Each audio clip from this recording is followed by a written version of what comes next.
वो हजरत हंज़ला रज़ी अल्लाह ताला अन्हु जिनकी शादी हुई है और आज पहली रात है, रुखसत होकर बीवी घर पे आई है। आज शादी हुई, आज पहली रात है। शौहर अपनी बीवी के साथ, हंज़ला अपनी बीवी के साथ सो रहे हैं। मियां बीवी के दरमियान जो ताल्लुक होता है वो भी कायम हो चुका है। इतने में जंग का ऐलान हो जाता है, जिहाद के लिए निकलने का ऐलान हो जाता है। हजरत हंज़ला उसी कंडीशन में कि अपनी बीवी से मिले हैं, अभी गुस्ल नहीं किए, ऐलान जिहाद सुनते हैं, अपना घोड़ा खोलते हैं और जिहाद के लिए निकल जाते हैं। बीवी कहती है, आए मेरे प्यारे शौहर, मैं तुम्हें रोक तो नहीं रही हूं, जिहाद फर्ज है, तुम्हें जाना भी चाहिए, लेकिन कम से कम गुस्ल तो कर लो, नहा तो लो। अभी आपने मेरे साथ सोहबत की है, मेरे साथ हम बिस्तर हुए हैं और फौरन मैदान जिहाद में जाने लगे हैं, कम से कम आप गुस्ल तो कर लो। फरमाया, आए मेरी बीवी, ऐलान नहीं सुना है, ये निदाई, ये आखिरी आवाज है। इस आवाज को सुनने के बाद कोई शख्स भी अब थोड़ी देर भी अपने घर में नहीं रुक सकता है। मेरी बीवी, मैं गुस्ल के लिए कैसे रुक जाऊं कि ये आखिरी निदा आ चुकी है कि अब कोई भी अपने घर में ना रुके। मैं फौरन निकल रहा हूं। अल्लाह मेरे दिल के हाल को जानता है, अल्लाह मेरी दिल की नीयत को जानता है। उठे, घोड़ा खोला और दौड़े और चले गए मैदान जंग में, लड़े, कई काफिरों को कत्ल भी किया, लेकिन उस जंग के अंदर खुद भी शहीद हो गए,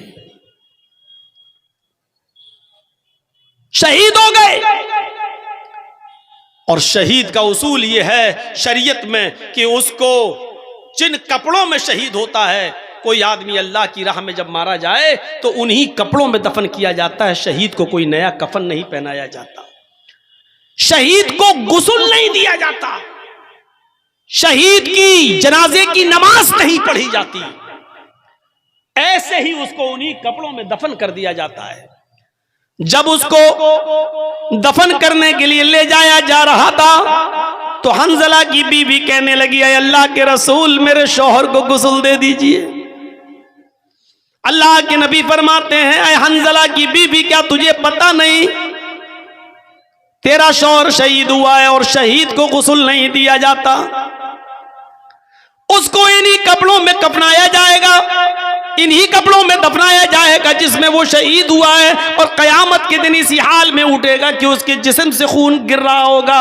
अल्लाह खून, गिरते हुए खून को देख कर कहेगा, फरिश्तों, इसको जन्नत में ले जाओ, ये तो मेरे लिए सारी चीजों की कुर्बानी देकर आया है, इसका क्या हिसाब लूं, इससे क्या सवाल करूं, इससे क्या पूछताछ करूं, इससे क्या क्वेश्चन आंसर करूं, इसको जन्नत में दाखिल कर दो। हंज़ला की बीवी कहती है, अल्लाह के रसूल, मैं कैसे बताऊं, इन्नल्लाह ला यस्तही मिनल हक, अल्लाह ताला हक बात से नहीं शर्माता है। मेरी शादी हुई थी, हंज़ला ने मेरे साथ रात गुजारी थी और मेरे साथ सोहबत की थी, और जब आखिरी ऐलान सुना तो बगैर गुस्ल के वो निकल गए और जिहाद करने लगे। मैं उस गुस्ल की बात कर रही हूं जो गुस्ल बीवी से मिलने के बाद किया जाता है। हंज़ला को वो गुस्ल दे दीजिए, क्योंकि हंज़ला बगैर गुस्ल के निकल गए थे और वो शहीद कर दिए गए। थोड़ी देर तवक्कुफ किया, अल्लाह के नबी जनाब मोहम्मद रसूलुल्लाह थोड़ी देर रुके रहे और थोड़ी देर के बाद फरमाया, साथियों, इस जनाजे को उठाओ और कब्रिस्तान में ले जाकर इनको दफन करो, मैं भी चल रहा हूं। हंज़ला की बीवी फिर बोली, अल्लाह के नबी, इतनी देर रुकने के बाद भी आपने गुस्ल नहीं दिया।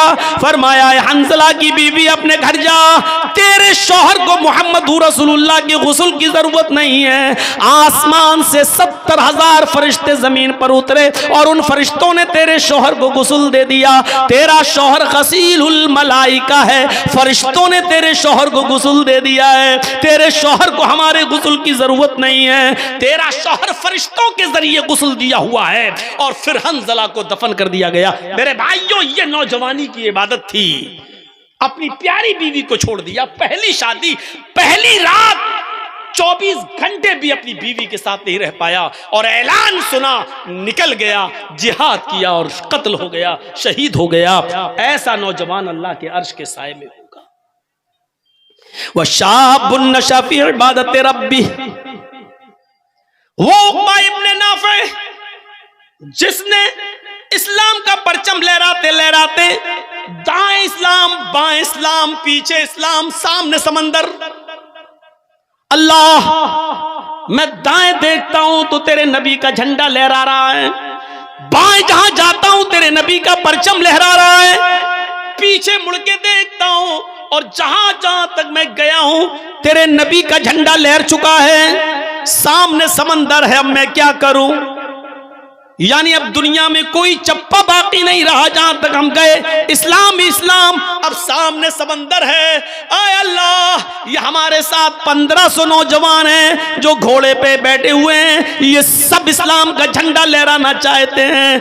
मैंने दाएं बाएं और पीछे तो इस्लाम लहरा दिया है, तेरे नबी का झंडा फहरा दिया है, लेकिन आगे समंदर है। आय अल्लाह, अब मैं क्या करूं। उसने समंदर के पास अपनी तलवारों को गाड़ा, समंदर के पानी से वुजू बनाया और वहीं पर नमाज पढ़ दी। पी नमाज अदा करने के बाद कहने लगा वो नौजवान उक़बा इब्ने नाफ़े, आय अल्लाह, अगर मैं इस समंदर के बारे में जान जाऊं कि इस समंदर को पार करने के बाद भी तेरी कोई मखलूक रहती है, इस समंदर को क्रॉस करने के बाद कोई तेरी बस्ती आबाद है जहां तेरे बंदे रहते हैं, तो आय अल्लाह अगर मुझे इस बात का इल्म हो जाए तो कसम है तेरे इज्जत व जलाल की, मैं अपने घोड़ों को समंदरों में डाल दूंगा और समंदर से तैरते तैरते उस बस्ती तक पहुंचने की कोशिश करूंगा और उस वक्त तक चैन के साथ नहीं सोऊंगा जब तक कि उस बस्ती में भी तेरे नबी जनाबे मोहम्मद रसूलुल्लाह का परचम न लहरा दूं।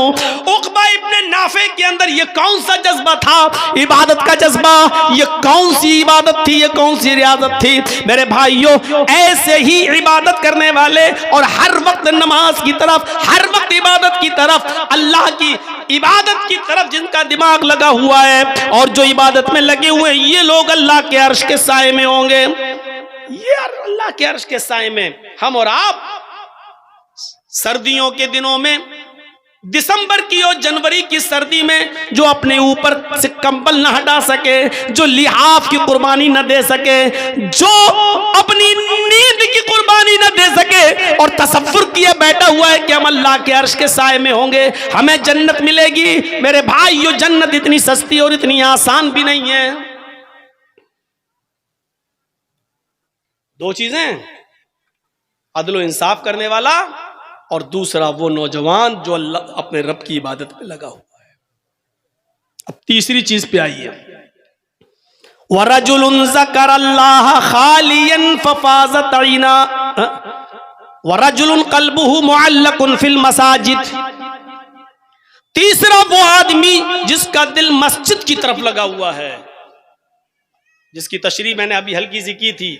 जोहर पढ़ के आया, घर पे काम कर रहा, अभी टाइम है, अभी असर में टाइम है, बार बार घड़ी देख रहा है, बार बार सूरज देख रहा है, बार बार आसमान देख रहा है, बार बार कान लगा रहा है, अजान की आवाज तो नहीं आ रही। और जैसे ही असर की अजान हुई फौरन मस्जिद में, असर पढ़ के आया, मगरिब की तरफ दिमाग लगा हुआ है, फौरन मगरिब में, मगरिब पढ़ के आया, घर पे कुछ खाना वाना खाया, बार बार उसका दिमाग, उसका दिल मस्जिद की तरफ लगा है, कब इशा हो, कब इशा हो, कब इशा हो। और जैसे इशा का वक्त हुआ फौरन मस्जिद में, इशा के बाद सो रहा है घर में, बार बार बीच में रात में आंख खुलती है, बार बार घड़ी देख रहा है, बार बार बाहर निकल के देखता कहीं फजर का वक्त तो नहीं हो गया है। और जैसे ही फजर की अजान का वक्त हुआ फौरन मस्जिद में, क़ल्बुहु मुअल्लकुन फिल मसाजिद, जिसका दिल लटका हुआ है मस्जिद।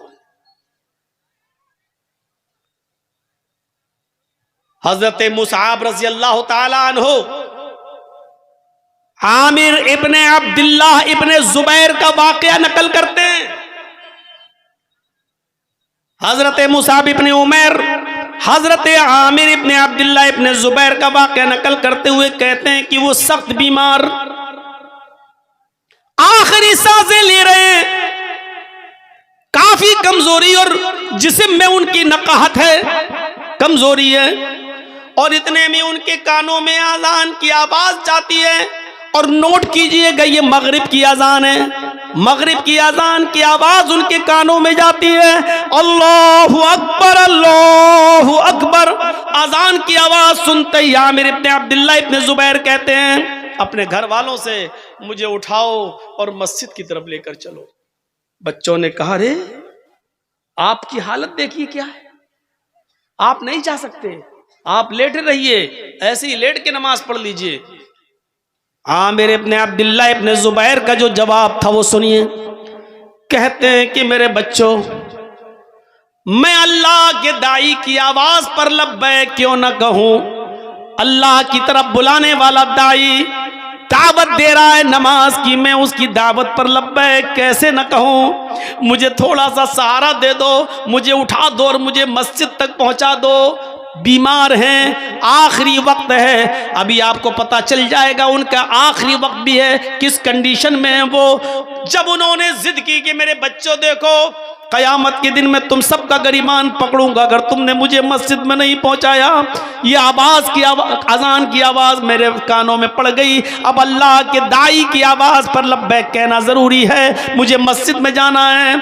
अब उनकी जिद के आगे उनके बच्चों ने उनको उठाया, मोहल्ले के 2-4 लोग और आ गए, उन्होंने भी सहारा दिया और घर में किसी तरीके से उनको वुजू करवाने के बाद मस्जिद में दाखिल कर दिया। वो मस्जिद में दाखिल हो जाते हैं और जमात के साथ मगरिब की नमाज पढ़ने लगते हैं। और जब नमाज पढ़ते हैं तो आप अंदाजा लगा सकते हैं कि मगरिब की 3 रकातें होती हैं। वो बैठकर नमाज अदा कर रहे हैं, अभी 1 रकात ही वो नमाज अदा कर सके कि 1 रकात नमाज पढ़ने के बाद उनका इंतकाल हो जाता है। वो उसी मस्जिद के अंदर 1 रकात नमाज पढ़ने के बाद इंतकाल कर जाते हैं। अब आप अंदाजा लगा सकते हैं कि वो कितने बीमार रहे होंगे। इतनी बड़ी बीमारी के बावजूद वो ये कह रहे हैं कि आजान की आवाज जब मेरे कानों में पहुंच गई है तो फिर मैं अल्लाह के दाई और अल्लाह की तरफ बुलाने वाले आदमी की दावत पर मैं लब्बैक कैसे न कहूं, उसकी आवाज पर मैं लब्बैक क्यों न कहूं। लिहाजा मुझे वहां तक पहुंचाओ। और पहुंचाया गया और 1 रकात पढ़ी और इंतकाल कर गए। इनका दिल मस्जिद की तरफ लगा हुआ था। रजुलुन क़ल्बुहु मुअल्लकुन फिल मसाजिद, ये है अजान हो रही है लेकिन मुझे मस्जिद में पहुंचाओ, अजान हो रही है मस्जिद में पहुंचाओ। यहां अजान होती है, हम लोग चाय पीते हैं। यहां अजान हो रही है, हम लोग बाजारों में सब्जियां खरीद रहे हैं। यहां अजान हो रही है, हम लोग अपने कारोबार में लगे हुए हैं। यहां अजान हो रही है, हम अपने बैंक में नौकरी कर रहे हैं। यहां अजान हो रही है, हम अपने बिजनेस में लगे हुए हैं। यहां अजान हो रही है, हम अपने खेतों में लगे हुए हैं, अपने कारोबार में लगे हुए हैं और तसव्वुर है कि हम जन्नत में जाएंगे। अरे अल्लाह के अर्श का साया नहीं मिलेगा, जन्नत तो बहुत दूर की बात। अल्लाह के अर्श का साया भी नहीं मिलेगा। इमाम बगवी ने अपनी मशहूर व मायानाज किताब सियर के अंदर उबैदुल्लाह अल कवारीरी का एक वाक़या नकल किया है कि वो शाम बसरा के रहने वाले थे, बसरा के, उनके घर कोई मेहमान आ गए। वैसे तो वो 5 वक्त की नमाज में पहली तकबीर में मस्जिद में रहते थे, लेकिन आज उनके घर में कोई मेहमान आ गया। मेहमान की देख रेख खातिर मदारात की वजह से उसको खाना वाना खिलाने में थोड़ी सी देर हो गई। इतनी सी देर हो गई कि ईशा की अजान के बाद जमात मस्जिद में हो गई। वो अपने मेहमान को खाना खिलाने के बाद मस्जिद की तरफ गए तो क्या देखते हैं कि मस्जिद से लोग नमाज पढ़ के वापस आ रहे हैं। पूछा कि क्या हुआ, का जमात हो गई। वो दूसरे मोहल्ले में गए कि वहां जाकर शायद नमाज मिल जाए, जमात मिल जाए, लेकिन दूसरे मोहल्ले में जाते तो क्या देखते हैं कि उधर भी जमात हो चुकी है। उन्होंने बसरा की आसपास की जितनी मस्जिदें थी कोशिश करके देख लिया कि कहीं जमात मिल जाए, क्योंकि जमात का सवाब अकेले नमाज पढ़ने से 27 गुना ज्यादा दर्जा रखता है। इस सवाब की उम्मीद में वो जाते हैं कि नमाज अदा कर लूं, जमात मिल जाए, लेकिन उनको बसरा की किसी मस्जिद में ईशा की जमात नहीं मिली। तो फिर वो अपने घर आ गए और अपने घर पर उन्होंने जाए नमाज बिछाई, मुसल्ला बिछाया और ईशा की नमाज वो पढ़ने लगे। जब वो एक मर्तबा 4 रकात इशा की पढ़ चुके तो कहने लगे कि इशा की नमाज जमात के साथ अगर मैं पढ़ता तो 27 गुना दर्जा मिलता, 27 गुना सवाब मिलता, तो क्यों नहीं मैं जमात के सवाब को पहुंचने के लिए इशा की नमाज को 27 बार पढ़ लूं। अगर मैं 4 रकात करके 27 मर्तबा अगर मैं नमाज पढ़ूंगा तो हमें जमात का सवाब मिल जाएगा। तो उन्होंने अपने घर में इशा की नमाज को 27 मर्तबा पढ़ा, 27 बार। 4 रकात फिर हो गई, चलो अब दोबारा खड़े हो गए, फिर 4 रकात, फिर तीसरी बार खड़े हो गए। उन्होंने इशा की नमाज को कितनी बार पढ़ा? 27 बार। उसके बाद मुतमईन हो गए कि अब मुझे जमात का सवाब मिल गया, यानी इंशाअल्लाह जो जमात मुझसे छूटी है उसके बराबर सवाब मिल जाएगा। इसके बाद जब बिस्तर पे सोने गए, अल्लामा बगवी, इमाम बगवी सीयर में नकल करते हैं, जब वो बिस्तर पर लेटते हैं तो ख्वाब में देखते हैं कि वो घुड़सवारों के साथ दौड़ रहे हैं। एक कौम है, एक कुछ लोग जो अपने अपने घोड़ों को दौड़ा रहे हैं, मुकाबला कर रहे हैं। उबैदुल्लाह अल-क़वारीरी भी उस कौम के साथ अपने घोड़े को दौड़ा रहे हैं और क्या देखते हैं कि सारे लोग आगे आगे जा रहे हैं, सबके घोड़े मुझसे आगे दौड़ रहे हैं, मेरा घोड़ा सबसे पीछे की तरफ है। मेरे घोड़े से आगे एक और आदमी है, वो भी अपना घोड़ा दौड़ा रहा है। मैं उससे भी आगे निकलना चाहता था कि मैंने अपने घोड़े को एड़ लगाई, मैंने अपने घोड़े को ठोकर मारी, मैंने अपने घोड़े को कोड़ा मारा कि आगे निकले। तो मुझसे आगे जो सवारी था, मुझसे आगे जो घुड़सवार था, वो कहने लगा, आए उबैदुल्लाह, अपने घोड़े को एड़ मत लगाओ, अपने घोड़े को कोड़ा मत मारो, मुझसे आगे निकलने की कोशिश न करो। आए उबैदुल्लाह, तुम हमारे बराबर नहीं आ सकते हो, हमसे आगे निकलना तो बहुत दूर की बात, तुम कितना भी नया घोड़ा ले लो, अच्छे से अच्छा घोड़े पे बैठ जाओ, लेकिन तुम हमारे घोड़े से आगे नहीं निकल सकते। उबैदुल्लाह अल-क़वारीरी कहते हैं कि आखिर तुम ये बात कैसे कह रहे हो, मेरा घोड़ा तुम्हारे घोड़े से अच्छा है और फिर भी हम तुम्हारे घोड़े से आगे नहीं निकल पाएंगे, आखिर वजह क्या है? तो वो शख्स कहने लगा जो मुझसे आगे था, आए उबैदुल्लाह, तुम हमसे इसलिए आगे नहीं निकल सकते क्योंकि इशा की नमाज हमने जमात के साथ पढ़ी है और तुमने इशा की नमाज जमात के साथ नहीं पढ़ी। 27 मर्तबा नमाज पढ़ने के बाद भी वो दर्जा नहीं मिला जो जमात के साथ नमाज पढ़ने का मिलता है। वरजुलुन क़ल्बुहु मुअल्लकुन फिल मसाजिद, तीसरा वो आदमी मस्जिद, जिसका दिल मस्जिद की तरफ लटका हुआ है, वो आदमी अल्लाह के अर्श के साए में होगा। नमाज की तरफ ऐसा दिल होना चाहिए। अब चौथा आदमी की तरफ आइए, चौथे शख्स की तरफ आइए। 3 हो गए ना, बार बार गिना रहा हूं ताकि याद हो जाए।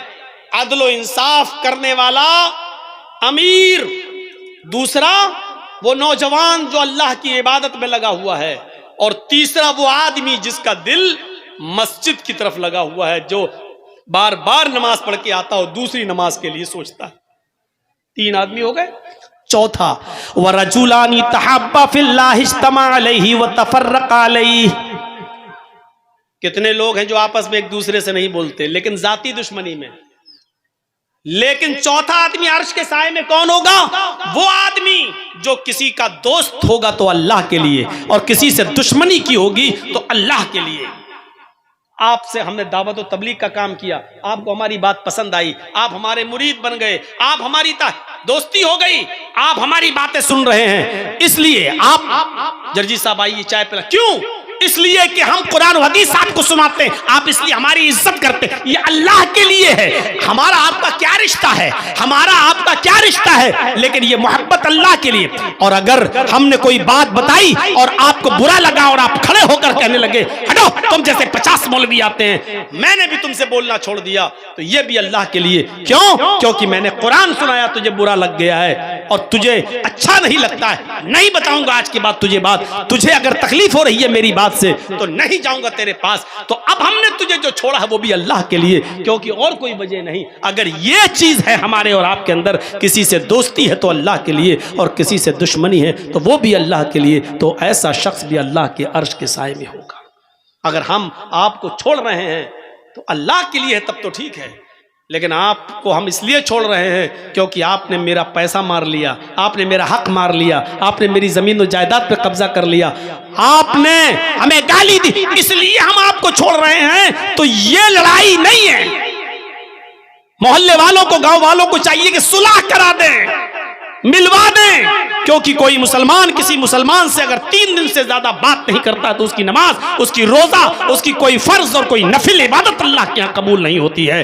दोस्ती करो तो अल्लाह के लिए और दुश्मनी करो तो अल्लाह के लिए। किसी से दोस्ती हो तो अल्लाह के लिए और दुश्मनी हो तो अल्लाह के लिए। हजरत अली रज़ी अल्लाह तआला अन्हु एक यहूदी से लड़ रहे थे, तू मुझे मार दे या मैं तुझे मार दूं, चल, दोनों में लड़ाई हो रही, दोनों चल, तू तलवारें दोनों नहीं, हाथ से कुश्ती हो रही है। लड़ते लड़ते लड़ते लड़ते कभी अली ऊपर कभी अली नीचे, कभी यहूदी ऊपर कभी अली नीचे, कभी अली ऊपर यहूदी नीचे। मेरे भाइयों, इस तरीके से लड़ाई होते होते एक मौका आया कि हजरत अली ने यहूदी के सीने पर चढ़कर उसका गला दबा दिया और पकड़ के कस के और जोर से उसका गला दबाने लगे। यहूदी ने अपने मुंह में थूक जमा किया, ऐसा करके, और थूक दिया हजरत अली के मुंह पर।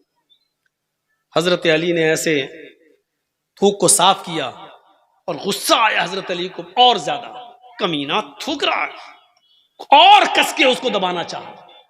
अभी तो जब दबा रहे थे, लेकिन जब उसने थूका तो और गुस्सा आ गया, लेकिन जब और गुस्सा आया तो उसको छोड़ दिया, कहा चल भाग जा, मैंने तुझे छोड़ दिया। वो पैरों पे गिर गया, कहने लगा, अमीर आए अली, मेरी समझ में नहीं आ रहा है, मैंने जब थूका तो देखा आपके चेहरे पर कि आपको और गुस्सा आया, अब मैंने भी समझ लिया इस गुस्से में तो आप नहीं बचेंगे, लेकिन जब आपको ज्यादा गुस्सा आया तो आपने मुझे छोड़ दिया, ये क्या बात है? हजरत अली ने कहा, जब मैं तुझसे लड़ रहा था तो अल्लाह के लिए लड़ रहा था, मैं तुझे मारना चाहता था अल्लाह को खुश करने के लिए, लेकिन जब तूने मेरे चेहरे पर थूका और मेरे चेहरे पर थूक पड़ा तो मुझे और गुस्सा आया। तो ये गुस्सा अल्लाह के लिए नहीं था, ये मेरा जाती गुस्सा था। तो मेरे ऊपर थूका, थूकना, तो ये मेरा जाती गुस्सा था। अगर इस गुस्से में तू मारा जाता तो वो अल्लाह के लिए लड़ाई नहीं होती, वो मेरा जाती इंतकाम होता, वो मेरा जाती बदला होता, और मैं जाती बदला नहीं लेता। जा, मैंने छोड़ दिया, अल्लाह के लिए लड़ रहा था तब तक ठीक था। अल्लाह के लिए लड़ाई लड़ रहे थे, जब उसमें जाती गुस्सा शामिल हुआ तो छोड़ दिया। तो जाती दुश्मनी नहीं होनी चाहिए। इन 4 चीजों को नोट करिए, क्योंकि 5वीं चीज जो हम बताने जा रहे हैं वो आज हमारे मुआशरे और समाज का सबसे बड़ा अलमिया बना हुआ है। पहला शख्स अदल इंसाफ करने वाला इंसान, दूसरा वो नौजवान जो अल्लाह की इबादत में लगा हुआ है, तीसरा वो आदमी जो अपने जिसका दिल मस्जिद की तरफ लटका हुआ है, और चौथा वो शख्स जो मोहब्बत करता है किसी से तो अल्लाह के लिए और दुश्मनी करता है किसी से तो अल्लाह के लिए। और 5वां, नौजवानों, मुआशरे में सबसे बड़ी बुराई यही, वरजुलुन दाअतहु इम्रातुन ज़ात मनसबिन व जमाल फ़क़ाल इन्नी अख़ाफ़ुल्लाह। ऐसा आदमी जिसको किसी खूबसूरत हसीनो जमील औरत ने बुराई के लिए बुलाया, ज़ात मनसबिन, शरीफ घर की, व जमाल, और खूबसूरत। बदचलन औरतों के बारे में बात नहीं हो रही है, बाजारू औरतें, पेशावर औरतें, जिस्म फरोश औरतें, उनके बारे में बात नहीं हो रही। आपके इलाके की, आपके गांव की कोई शरीफ घर की औरत, ज़ात मनसबिन, हस्बो नसब वाली बेहतरीन शरीफ घराने की लड़की, व जमाल, और खूबसूरत औरत, अगर वो आपको बुलाती है कि आओ चलो हमारे साथ ये काम कर लो, ज़ात मनसब, पैसे वाली, दौलत वाली, यानी वो आपको पैसा भी दे रही है, वो आपको मौका भी दे रही है, वो आपको तन्हाई में भी ले जा रही है, उसके पास सारे इंतजाम है। वो कह रही है कि मेरा रूम अलग है, मैं पैसा भी दूंगी, मेरे साथ रहो, मेरे साथ खाओ, मैं खाना भी दूंगी, और मेरे साथ तुम गलत काम करोगे मैं तुम्हें इसकी उजरत भी दूंगी, और खूबसूरत भी है। ज़ात मनसबिन, यानी ऐसी औरत ने आपको बुलाया जो खुद अमीर है, जो खुद शरीफ है, जो खुद पैसे वाली है, और जो खुद बहुत ऊंचे घराने की है, और खूबसूरत और हसीन और जमील है। आपके पास कुछ नहीं लेकिन वो आपको दावत दे रही है, आपके पास मौका नहीं लेकिन वो मौका दे रही है, आपके पास तन्हाई की जगह नहीं लेकिन वो आपको तन्हाई की जगह दे रही है। ये सब कुछ होने के बाद फिर आपने ऐसी खूबसूरत, ऐसी हसीन और जमील, और ऐसी जात और मनसब और हसब और नसब वाली और ऐसी शरीफ औरत को देखकर कहा, हट चल भाग यहां से, इन्नी अखाफुल्लाह, मेरा रब मुझे देख रहा है, मैं अल्लाह से डरता हूं, मैं तेरे करीब नहीं जा सकता, मैं ये गलत काम नहीं कर सकता। ऐसी औरत की दावत का इनकार करने वाला और ऐसी औरत के दिल और इरादे को पूरा न करने वाला शख्स अल्लाह के अर्श के साए में होगा, अल्लाह के अर्श के साए में होगा। इमाम इब्ने सीरीन का नाम सुने, बहुत बड़े बुजुर्ग गुजरे हैं, बहुत खूबसूरत थे, बहुत हसीन और जमील थे। ये जिस बस्ती में रहते थे बज़ाज़ी का काम करते थे, कपड़े की गठरी को सर पे लाद कर गली गली मोहल्ले मोहल्ले में जाकर बेचा करते थे, और किसी मस्जिद के इमाम भी थे, लेकर गली गली बेचा करते थे। उस इलाके में एक अमीर ज़ादी बेवा औरत रहती थी, उसका शौहर मर चुका था, उसकी काफी लौंडियां थी, बांदियां थी, खादिमा थी, यानी बहुत पैसे वाली थी, बहुत अमीर थी, अमीर ज़ादी, अमीर की बेटी थी वो, लेकिन उसका शौहर मर गया था, और वो अपनी बांदियों, अपनी नौकरानियों के जरिए गांव में, मोहल्ले में और आसपास के इलाके में ऐसे नौजवानों को तलाश करवाती थी अपनी नौकरानियों से कि कोई खूबसूरत नौजवान मिले तो उसको हमारे पास लेकर आओ, और वो उनके साथ गलत काम करती थी। एक बांदी ने, उसकी एक नौकरानी ने अपनी मालिका से कहा, इस बेवा औरत से, कि एक इमाम है, बहुत खूबसूरत हैं, हसीन और जमील हैं, नौजवान हैं, कहो तो मैं उनको तुम्हारे पास लेकर आऊं, कपड़ा बेचते हैं। तो कहा ठीक है, उसको लेकर आओ। इमाम इब्ने सीरीन के पास ये बांदी गई, वो कपड़ा लादे हुए थे, उनसे कहने लगी कि मेरी मालिकन हैं, वो आपसे कपड़ा खरीदना चाहती हैं, लेकिन वो बहुत पर्दे वाली हैं, बाहर नहीं निकलती हैं, वो अपने घर पे तुम्हें बुला रही हैं और आपसे वहाँ कपड़ा खरीदना चाहती हैं। इमाम इब्ने सीरीन रहमतुल्लाह अलैह उस औरत के पास जाते हैं, बांदी बाहर रह जाती है, और उस बेवा औरत ने उनको अपने घर के अंदर बुला लिया। ये कपड़ा दिखाने लगे, देखो बहन, देखो देखो, कपड़ा खोल खोल के उनको दिखाने लगे, और उसको तो कपड़ा लेना ही नहीं था। जब उसको कपड़ा लेना नहीं था तो वो दिल लगी की बातें करने लगी, बहलाने फुसलाने की बातें करने लगी, उनको अपनी तरफ माइल करने लगी और कहने लगी मुझे कपड़ा खरीदना ही कब है, आइए मेरे करीब होइए और मेरे साथ जिमा कीजिए, मेरे साथ हम बिस्तरी कीजिए। इमाम इब्ने सीरीन ने सारे कपड़े की गठरी बांधी और उसको पैक करके रखा, और फिर उनको वाज करने लगे, नसीहत करने लगे। इन्नल हम्दुलिल्लाह नहमदुहु व नस्तईनुहु व नस्तगफिर, पूरा खुतबा दे डाला और जिना की मजम्मत पर कुरान की आयतें पढ़ पढ़ के उसको बताई, और बहुत सी बातें बताने के बाद जहन्नम का अजाब, कब्र के अजाब के बारे में बताया, सब कुछ सुनाया, लेकिन उस बेवा औरत पर कोई फर्क नहीं पड़ा, उसने कुछ नहीं देखा। वो बार बार कहती रही ठीक है, अल्लाह गफूर रहीम है, माफ करने वाला, तुम आओ पहले मेरे पास, तुम आओ पहले मेरे करीब। जब देखा कि वाज और नसीहत का कोई फर्क नहीं पड़ा और ये औरत माइल है, ये जिना पर आमादा है, तो कहने लगे कि अब बचने का कोई रास्ता भी नहीं है। तो इनके दिमाग में ख्याल आया, आए नौजवानों, अल्लाह वाले कैसा कैसा काम कर गए जिना से बचने के लिए, और हम तो ये तसव्वुर भी नहीं कर सकते। इमाम इब्ने सीरीन कहते हैं, अच्छा ये बताओ कि तुम्हारा बाथरूम कहाँ है? मुझे बहुत सख्त लैट्रीन लगी हुई है, मुझे क़ज़ाए हाजत के लिए जाना है, मैं लैट्रीन से फारिग होने के बाद आता हूँ, तुम्हारे पास बैठता हूँ। अच्छा ठीक है, ये है, उसने बता दिया। जब लैट्रीन से निकले तो किचन में घुस गए।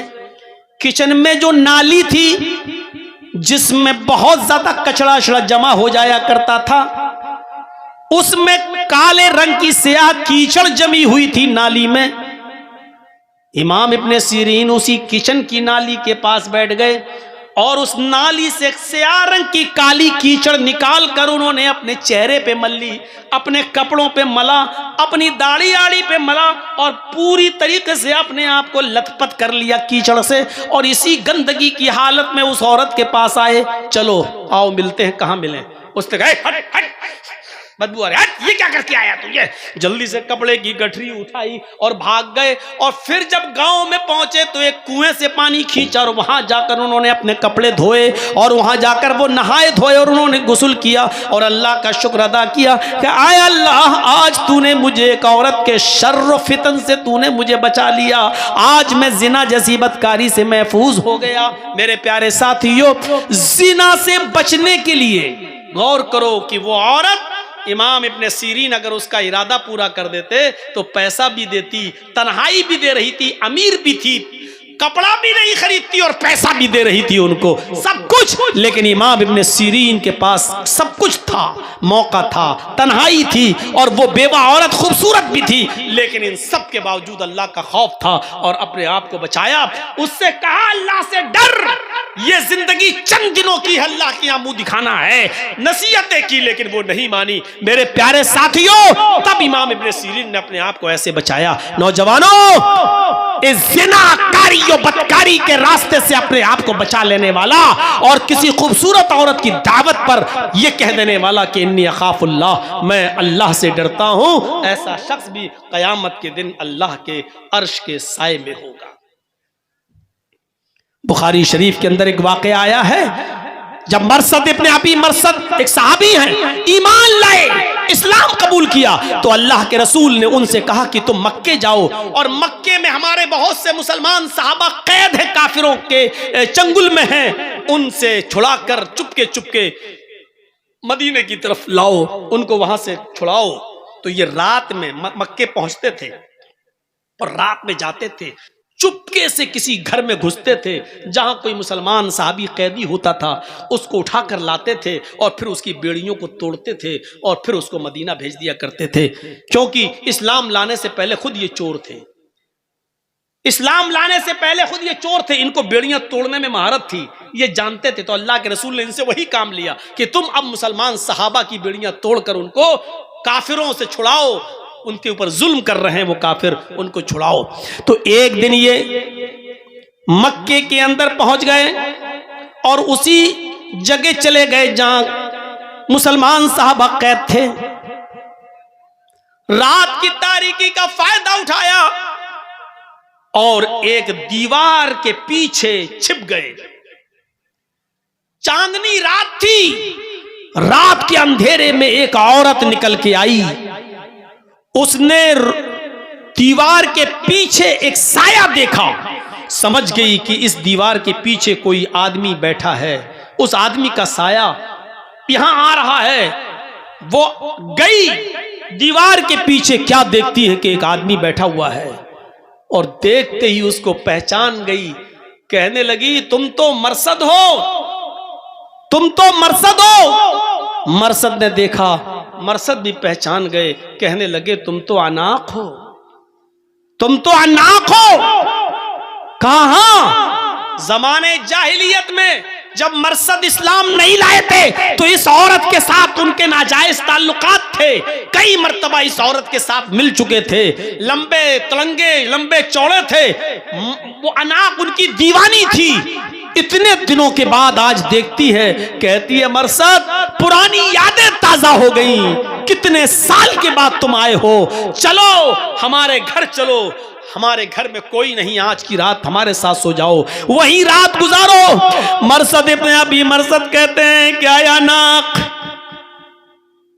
अब इन हाथों ने मुहम्मदुर रसूलुल्लाह के हाथों को छू लिया है। ये हाथ मुहम्मदुर रसूलुल्लाह से टच हो चुके हैं। इन हाथों ने मुहम्मदुर रसूलुल्लाह से मुसाफा कर लिया है।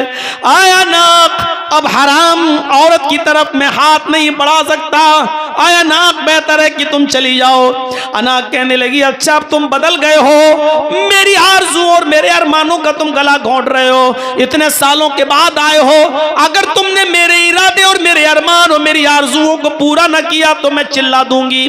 मरसद इब्ने अबी मरसद कहते हैं कि कुछ भी करो, लेकिन अब मैं तुम्हारे साथ जिना नहीं कर सकता है। मैं मुहम्मदुर रसूलुल्लाह सल्लल्लाहु अलैहि वसल्लम, इन आंखों ने मुहम्मदुर रसूलुल्लाह का दीदार कर लिया है। अब ये हराम चीज की तरफ उठेगी भी नहीं हमारी नजरें। अनाक कहती है, आए खेमे वालों उठो, आए गांव वाले उठो, एक आदमी आया है, तुम्हारे कैदियों को चुरा रहा है, तुम्हारे कैदियों को उठाकर ले जा रहा है। अनाक की आवाज सुनकर मोहल्ले वाले और गांव वाले उठने लगे, दौड़ने लगे। मरसद इब्ने अबी मरसद ने जब उनको आता हुआ देखा तो वो भाग गए, एक पहाड़ की तरफ चले गए और पहाड़ के ऊपर चढ़ने के बाद उनको एक गार नजर आई तो वो पहाड़ से नीचे उतरकर उस गार के अंदर छिप गए। वो लोग पहाड़ के ऊपर तक आए, उनको गार का दरवाजा नहीं दिखाई दिया। उन्होंने, गांव वालों ने उस पहाड़ के ऊपर खड़े होकर पेशाब भी किया। मरसद इब्ने अबी मरसद कहते हैं, बुखारी की रिवायत है, वो पेशाब कर रहे थे और उनका पेशाब हमारे सर पर आ रहा था। वो पेशाब कर रहे थे और उनका पेशाब हमारे सर पर गिर रहा था, लेकिन मैं टसमस नहीं कर रहा था। अगर मैं थोड़ा बहुत हिलता तो वो मुझे पहचान लेते और देख लेते। मैं ऐसे ही छुपा रहा, यहां तक कि कुछ देर के बाद वो सब चले गए। रात काफी हो गई और वो सब चले गए। अनाक भी चली गई ये सोचकर कि अब तो मरसद इब्ने अबी मरसद भाग गया है। फिर थोड़ी देर के बाद मैं गार से निकला और फिर मैं अपने काम में लग गया। इसके बावजूद मैंने एक आदमी को उठाया, उसको अपने कांधों पर लादा, लेकिन वो बहुत भारी आदमी था, हम उसको लेके चल नहीं पा रहे थे। वो बार बार उसको उठाते और वो मुझे थका देता। थोड़ी देर के बाद हम जब उसके गांव से बाहर निकले तो मैंने उसकी पैरों की बेड़ियां तोड़ी और उसके हाथों की बेड़ियां तोड़ी और उसको लेकर अल्लाह के नबी के पास आया। अल्लाह के नबी मुहम्मद रसूलुल्लाह को पूरा वाकया सुनाया। अय अल्लाह के नबी सल्लल्लाहु अलैहि वसल्लम, ऐसा ऐसा मामला है। अनाक हमारी पुरानी दोस्त है, उससे हमारे जमाने जाहिलियत में बड़े अच्छे ताल्लुकात थे। उसके साथ मैं जिना भी कर चुका हूँ, उसके साथ मेरा उठना बैठना सब कुछ था, उसके घर पे रहता था। अय अल्लाह के नबी, क्या इस्लाम लाने के बाद मैं उससे निकाह कर सकता हूँ? क्या मैं उसको अपनी बीवी बना सकता हूँ? आप इजाजत दीजिए कि मैं अनाक को अपनी बीवी बना लूं। अल्लाह के नबी सल्लल्लाहु अलैहि वसल्लम खामोश रहे कि आए मरसद, इंतजार करो, अल्लाह रब्बुल आलमीन की तरफ से अगर कोई हुक्म होता तो मैं तुम्हें बताता हूं कि तुम अनाक से निकाह कर सकते हो या नहीं निकाह कर सकते हो। यहां तक कि अल्लाह रब्बुल आलमीन ने कुरान में आयत नाजिल फरमा दी कि अज़ानी ला यनकिहु इल्ला ज़ानियतन औ मुशरिकतन, कोई जानी किसी जानिया ही से निकाह कर सकता है और किसी मुशरिका से ही, और कोई जानिया औरत किसी जानी मर्द से ही निकाह कर सकती है, या जानी या मुशरिक मर्द से निकाह कर सकती है। आए मरसद, तुम ईमान ला चुके हो, तुम मोमिन हो चुके हो, और किसी मोमिन के लिए जायज नहीं है कि किसी जानिया और बदचलन औरत से, किसी जानिया और मुशरिका से निकाह करे। लिहाजा अल्लाह ताला ने तुम्हें अनाक के साथ निकाह करने से मना कर दिया है। तुम अनाक को अपनी बीवी नहीं बना सकते हो। मेरे प्यारे साथियों, गौर करो किस तरीके से अपने आप को जिना से बचाया। जंगल में मौजूद बड़ी खूबसूरत औरत अनाक, दोस्ती भी रह चुकी है जमाने जालियत में, और वो कह भी रही है मेरे घर में कोई नहीं है, चलो। अकेला, तन्हाई का मौका, दिल के सारे दरवाजे खुले, पूरा चांस और पूरा मौका भी दे रही है। लेकिन मरसद इब्ने अबी मरसद क्या कह रहे हैं? अल्लाह से डर, मैंने अल्लाह के रसूल के हाथों को छुआ है, अब ये किसी हराम चीज को नहीं छू सकते हैं। ये लोग अल्लाह के अर्श के साए में होंगे।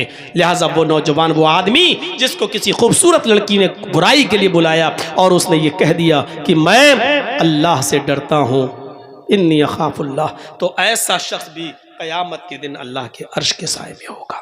5 चीज़ें हो गई, 2 चीज़ें और रह गई, इनका भी खुलासा कर दूं। वरजुलुन तसद्दक़ बिस्सदक़तिन फ़अख़फ़ाहा, किसी ने अगर सदका किया, किसी को दिया चुपके से, इतने चुपके से दिया कि दाएं हाथ से दिया बाएं को भी खबर ना हो, तो ऐसा शख्स जो चुपके चुपके किसी को सदका करता है, किसी की गरीब की मदद चुपके से करता है, ऐसा शख्स भी अल्लाह के अर्श के साए में होगा। ये नहीं रमजान के महीने में किसी गरीब की मदद कर रहे हैं, 5 किलो आटा, 2 किलो तेल, 1 किलो चीनी, शरबत की बोतल, खजूर, और उसका व्हाट्सएप पे फोटो खींच के व्हाट्सएप पे भी डाल रहे हैं, आज मैंने 20 लोगों को किट दी है, आज मैंने 50 लोगों को गल्ला पहुंचाया है, आज हमने 50 लोगों को, गरीब लोगों को साड़ी दी है। मेरे भाइयों, ऐसे लोग अर्श के साए में नहीं होंगे जो अपने नेकियों की नुमाइश करते फिरे और जिसको दे रहे हो उसको भी जलील करते फिरे बेचारे को। अरे किसी गरीब को दे दो, ना तुम्हारी बीवी को पता चले, ना जिसको दे रहे हो उसके बारे में किसी को पता चले कि उस बेचारे की मदद की है, उसका पर्दा रहने दो। इस तरीके से दो दाएं हाथ से कि बाएं को भी खबर ना हो, यानी कानो कान, हमारे जबान में बोला जाता है ना, कानो कान किसी को खबर ना हो, इस तरीके से सदका करो। बुखारी की एक रिवायत है कि एक शख्स कहता है, आय अल्लाह, आज की रात मैं सदका करूंगा और मैं चुपके से दूंगा, किसी जरूरतमंद को दूंगा। फिर वो रात में उठा और चुपके से निकला और उसने एक जरूरतमंद को रात में देखा, उसके हाथ में उसने अपना सदका, अपना ज़कात का माल, अपना सदका का माल उसको दे दिया।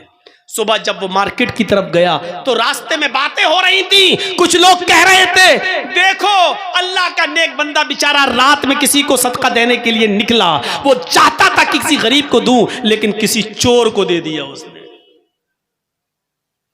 इसने कहा, अल्लाह, मेरी नीयत तो नहीं थी चोर को देने की, मेरी नीयत तो थी गरीब की मदद करने की, लेकिन अब धोखे से चोर के पास पहुंच गया तो मैं क्या कर सकता हूं। अल्लाह, आज मैं फिर निकलूंगा और किसी गरीब की मदद करूंगा। दूसरे दिन वो फिर रात में निकला चुपके से, आज फिर किसी गरीब आदमी को उसने देखा जो रात में मौका, उसने पूछा, तुम जरूरतमंद हो? कहा हाँ। उसने सदके का माल उसको दे दिया। सुबह हो के रास्ते में फिर बातें हुई कि देखो आज भी बेचारा धोखा खा गया, कोई निकला और किसी गरीब की मदद करना चाहता था लेकिन धोखा खा गया।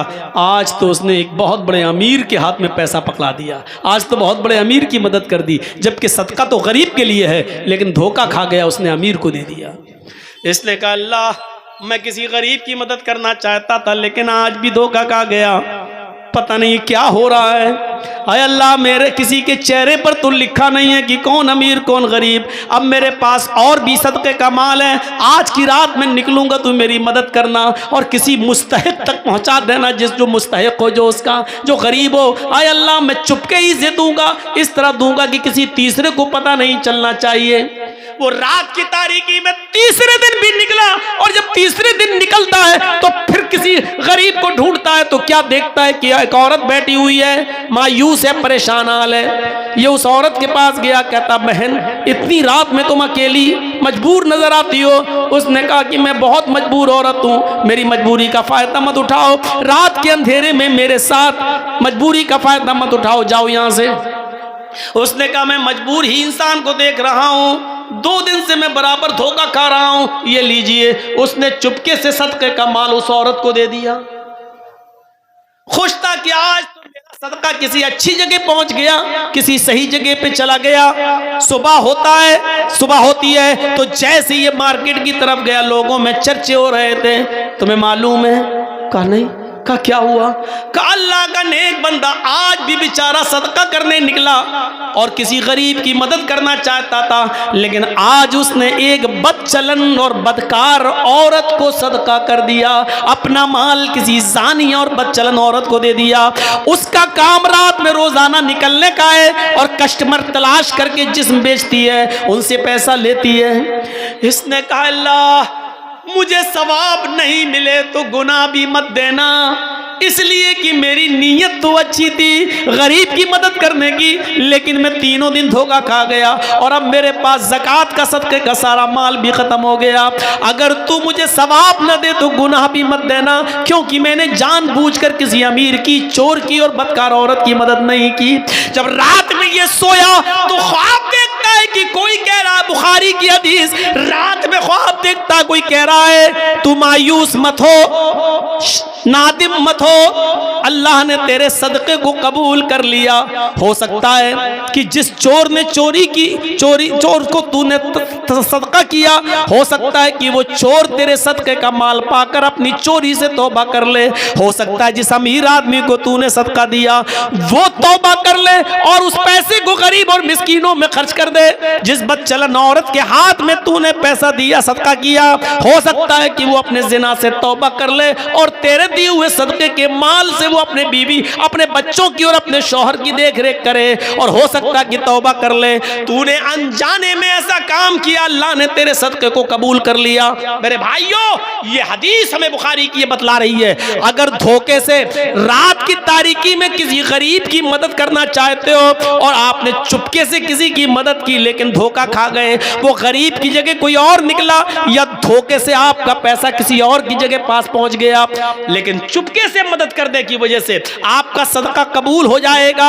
भले ही आपने गलत जगह दिया है, जानबूझकर नहीं धोखे से, तो अल्लाह रब्बुल आलमीन आपके सदके को तो कबूल कर लेगा, आपको गुनाह नहीं पड़ेगा, आपका सदका तो कबूल हो जाएगा। लेकिन उस आदमी को हिसाब व किताब देना पड़ेगा जो जरूरतमंद नहीं था फिर भी ले लिया, तो आपका सदका कबूल हो जाएगा। तो ऐसे सदका कीजिए कि किसी गरीब को जब आप दो, दाहिने हाथ से दो तो बाएं हाथ को भी उसकी खबर नहीं होनी चाहिए। ये है सदके का मतलब। नुमाइश मत करिए, किसी की मदद कर लो। एक फोटो लेना जरा, हाँ खच। आज मैंने 10 गरीब लोगों की मदद की, अल्लाह के अजाब से डरो। उस बेचारे की नुमाइश कर रहे हो आप। 6 चीजें हो गई, 7वीं और आखिरी चीज अल्लाह के नबी ने फरमाई, अल्लाह के अर्श के साए में कौन होगा? रजुलुन ज़करल्लाह खालियन फफाज़त ऐना, जो अल्लाह के खौफ से अल्लाह को याद करके रात की तारीकी में अल्लाह से डर गया, उसके अजाब से डर गया, तो ऐसा शख्स अल्लाह के अर्श के साए में होगा क़यामत के दिन। क़यामत के दिन हजरत उमर फारूक रज़ी अल्लाह ताला अन्हु रात के अंधेरे में रोजाना गरीब औरत, एक बूढ़ी औरत और एक अंधी और नाबीना औरत की खिदमत किया करते थे। और उसके बाद में जब खिदमत करके दरबार खिलाफत में आते थे तो ये हाथ उठाकर दुआ करते थे तहज्जुद के बाद, और रोते हुए ये दुआ करते थे कि रब्बना रब्बना सिर्फ अज़ाब जहन्नम इन्ना अज़ाबहा काना गरामा, ऐ अल्लाह जहन्नम का अज़ाब हमसे हटा ले, इसलिए कि जहन्नम का अज़ाब बर्दाश्त करने की हमें क्षमता नहीं है, जहन्नम का अज़ाब बर्दाश्त करने की हम में सकत नहीं है। वो रोते थे, अल्लाह को याद करके वो रोते थे और अपने आंखों से आंसू बहाते थे। आंसू बहाने का सबसे अच्छा वक्त रात का वक्त है, और तन्हाई में रोइए। दिन में अगर रोते हैं तो दिखावा भी हो सकता है, इनके सामने रोएंगे तो आदमी कहेगा हाँ बहुत रोने वाला है, देखिए कितना रो रहा है। रात की तारीकी में और अकेले में रोइए और अपने रब को बनाइए और दुआ मांगिए, रब्बना सिर्फ अज़ाब जहन्नम इन्ना अज़ाबहा काना गरामा, इलाहुल आलमीन तू जहन्नम के अज़ाब से हमको नजात अता फरमा, ऐ अल्लाह जहन्नम के अज़ाब से हमको बचा ले, इन्ना अज़ाबहा काना गरामा, कि तेरा अज़ाब बहुत ही ज्यादा सख्त और चिपटने वाला है। ये दुआ मांगते रहो और आंखों से आंसू बहाते रहो। अल्लाह के नबी सल्लल्लाहु अलैहि वसल्लम ने जिक्र व अस्कार की बड़ी फजीलत फरमाई है, और याद रखिए उठते बैठते चलते फिरते दुआएं पढ़ते रहा करो। कम से कम ये दुआ भी, यही दुआ पढ़ते रहो, रब्बिग़फिरली रब्बिग़फिरली, ऐ अल्लाह मुझे बख्श दे, ऐ अल्लाह मुझे बख्श दे। ये दुआ पढ़ते रहो। अल्लाहुम्मा इन्नी ज़लमतु नफ्सी ज़ुल्मन कसीरा वला यग़फिरुज़्ज़ुनूबा इल्ला अंत फ़ग़फ़िरली मग़फ़िरतम मिन इंदिका वरहमनी इन्नका अंतल गफ़ूरुर रहीम। ये दुआ अल्लाह के नबी ने अबू बकर सिद्दीक़ को सिखलाई थी। अबू बकर ने कहा था अल्लाह के नबी ऐसी दुआ बताओ जिस दुआ को पढ़कर मैं अपने गुनाहों की माफी मांगता रहूं। अल्लाह को याद करो तन्हाई में और आंखों से जिसके आंसू बह गए, ऐसा शख्स भी क़यामत के दिन अर्श के साए में होगा। तो फिर से एक बार गिन लीजिए, अदलो इंसाफ करने वाला एक, वो नौजवान जो अपने रब की इबादत में लगा हुआ है, 2, तीसरा वो आदमी जिसका दिल मस्जिद की तरफ लटका हुआ है और हमेशा नमाज के बारे में सोच रहा है। चौथा, वो शख्स जो किसी से मोहब्बत करता है तो अल्लाह के लिए और दुश्मनी करता है किसी से तो अल्लाह के लिए। और पांचवा, वो शख्स जिसको किसी खूबसूरत और शरीफ खानदान की लड़की ने गलत काम के लिए बुलाया और उसने कह दिया मैं अल्लाह से डरता हूं, मैं तेरे करीब नहीं जाऊंगा, तो ये शख्स भी अल्लाह के अर्श के साये में 5। और छठा शख्स वो जिसने चुपके से खामोशी के साथ सदका और खैरात किया, किसी को कानो कान उसकी खबर नहीं, ये भी अल्लाह के अर्श के साये में होगा। और सातवां, वो आदमी जिसने अल्लाह को तन्हाई में याद किया और उसकी आंखों से आंसू आ गए, तो क़यामत के दिन ये भी अल्लाह के अर्श के साये में होगा। ये 7 खूबियां अपने अंदर पैदा कीजिए और अल्लाह के अर्श का साया पाइए। याद रखिए, जन्नत और जहन्नम का फैसला तो बाद में होगा, पहले हमें क़यामत के दिन उस सूरज की जासोस तपिश से बचना है और उसकी गर्मी से बचना है। 50,000 साल का दिन होगा और सूरज की गर्मी हमारे सरों पर होगी, हम पसीने में डूब रहे होंगे। ऐसे मौके पर जिसको अल्लाह के अर्श का साया नहीं मिलेगा, उसके लिए वो दिन बहुत खतरनाक दिन होगा। और जो अल्लाह के अर्श का साया पा जाएगा वो मुतमईन होगा, चैन और सुकून के साथ होगा। मेरे भाइयों, ये 2.25 घंटे का खिताब मैंने आपके सामने तकरीबन किया है। अब मैं रुखसत होते हुए आपसे दुआ करता हूं अल्लाह ताला से कि बारे इलाह, ये 7 खूबियां तू हमारे अंदर पैदा फरमा दे, ये 7 खूबियां हमें हमारे अंदर पैदा फरमा और क़यामत के दिन हमें अर्श का साया नसीब फरमा दे। आप लोग अपने अपने मोबाइल हटा लीजिए। और है किसी का खिताब है? तब फिर क्या कह रहे थे, चंदे की बात कहना। तो मेरे भाइयों, आपसे गुजारिश है, मस्जिद का है मदरसे का? ये मदरसा है और इस वक्त मदरसों पे कैसी कैसी गाज गिर रही है। मेरे भाइयों, उत्तर प्रदेश से हमें और आपको सीखना चाहिए और जहाँ जहाँ बीजेपी की गवर्नमेंट है वहाँ से सीखना चाहिए। आप खुश नसीब हैं कि आपको मदरसे चलने आपके यहाँ चल रहे हैं और कोई रुकावटें नहीं आ रही हैं। इन मदरसों का बढ़ चढ़ कर हिस्सा लीजिए। आपसे मेरी इल्तिमास है, गुजारिश है कि इस इदारे का जो चंदा होना चाहिए